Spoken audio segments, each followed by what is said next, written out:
गंगापुत्र देवव्रत, जिन्हें इतिहास भीष्म पितामह के नाम से जानता है, महाभारत काल के ऐसे महान योद्धा थे जिन्होंने जीवन भर धर्म, त्याग और प्रतिज्ञा का पालन किया।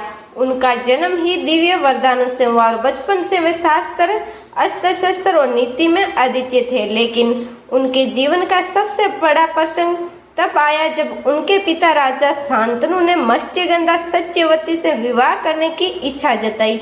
सत्यवती के पिता ने शर्त रखी कि उसके पुत्र ही हस्तिनापुर की राजगद्दी पर बैठे। उस समय देवव्रत उत्तराधिकारी थे और उनके कारण यह विवाह संभव नहीं हो पा रहा था। पिता के सुख के लिए देवव्रत ने राजगद्दी और विवाह दोनों का त्याग कर दिया और सबके सामने प्रतिज्ञा ली कि वे जीवन भर अविवाहित रहेंगे और हस्तिनापुर की गद्दी की रक्षा करेंगे।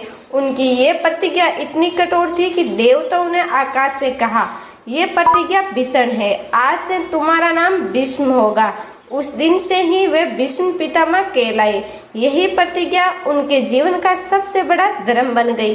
कुरुक्षेत्र युद्ध भूमि में भी जब कौरव अधर्म के मार्ग पे थे, तब भी भीष्म ने उनका साथ नहीं छोड़ा, क्योंकि उन्होंने शपथ ली थी कि वे हस्तिनापुर की गद्दी और राजा की रक्षा करेंगे, चाहे कोई भी हो। धर्म संकट के बावजूद उन्होंने वचन का पालन किया और अंत तक प्रतिज्ञा से नहीं डिगे। भीष्म पितामह मानते थे कि एक सच्चे योद्धा का सबसे बड़ा शस्त्र उसका वचन है और अगर वचन टूट जाए तो जीवन का कोई अर्थ नहीं रहता। उनका जीवन हमें ये सिखाता है कि शक्ति और ज्ञान महान है, लेकिन प्रतिज्ञा और धर्म पालन उससे भी महान है। आज भी भीष्म पितामह का नाम धर्मनिष्ठा, त्याग और अटूट वचनबद्धता का प्रतीक माना जाता है और यही कारण है कि वे महाभारत के सबसे सम्मानित और अमर पात्रों में गिने जाते हैं।